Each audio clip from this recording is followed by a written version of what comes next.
Good evening. First of all, I'd like to apologize for the late start. We had some training that went over a bit, so thank you for your patience. I guess Mr. Karate, would you do roll call, please? Mr. Raccomando, Present. Ms. Borelli, Present. Ms. Ainello, Present. Mr. Laurentino, Present. Ms. Mahoney, Here. Mr. Shear, Here. Ms. Torbic, Mr. Verso, Here. Ms. Zottarelli. Here. Please stand for the flag salute. Pledge allegiance to the flag of the United States of America and to the republic for which it stands, one nation, under God, indivisible, with liberty and justice for all.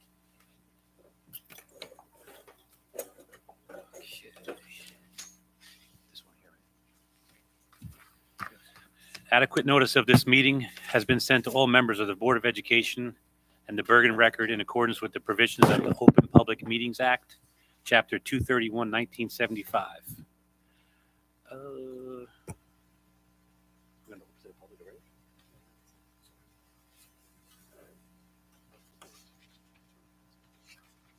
What's going on here? Oh. Okay. At this moment, I will turn it over to Ms. Violetti. Thank you, Mr. Raccomando. First, is this on?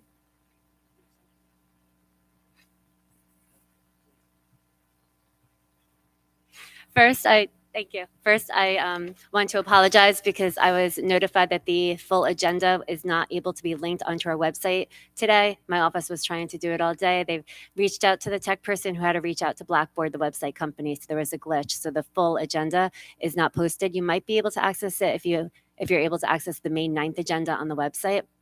But I just wanted to share that and extend my apologies for that.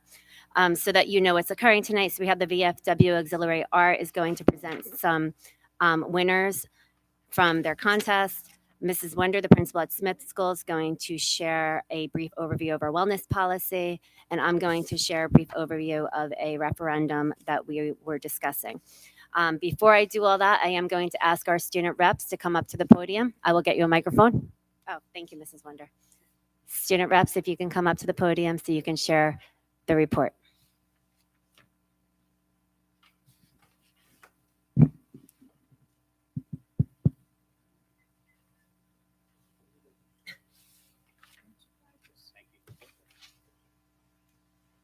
Hi, my name is Emma Lee, and I'm representing our 3 K through 6 schools. Firstly, the recorder concert was a great success, and the music teachers at all 3 schools received an overwhelming number of students interested in signing up for band or chorus for the next school year as a result.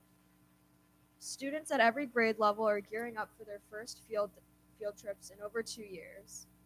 NJSLA testing has been going smoothly, and field days are scheduled for next month, and we're all looking forward to seeing our students in action.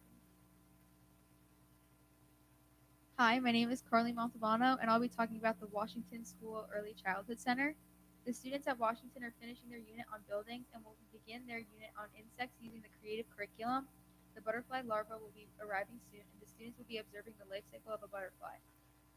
The playground project is moving along, and the fence is in the process of being installed. Miss Wolf, the art teacher, continues to decorate our walls and beautiful artwork, completing the hungry caterpillar and finishing with the colorful butterfly.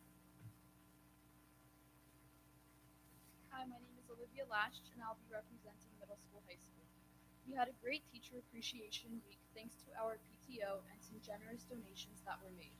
The band and choir competed at the Festivals of Music in the Parks in Williamsburg, Virginia, where the high school brass ensemble received an excellent rating and the high school festival choir a superior rating, finished first place in their division, and was top choir overall at the festival. The 8th graders had their trip to Washington, D.C. for the first time since 2019. The middle school high school hosted Bring Your Child to Work Day. Upperclassmen helped out as tour guides. The Science Honor Society, National Honor Society, and Environmental Club participated in the first Courtyard Cleanup Day since 2019. The Shakespeare Theater of New Jersey came to the middle school high school to perform Romeo and Juliet for our 9th graders.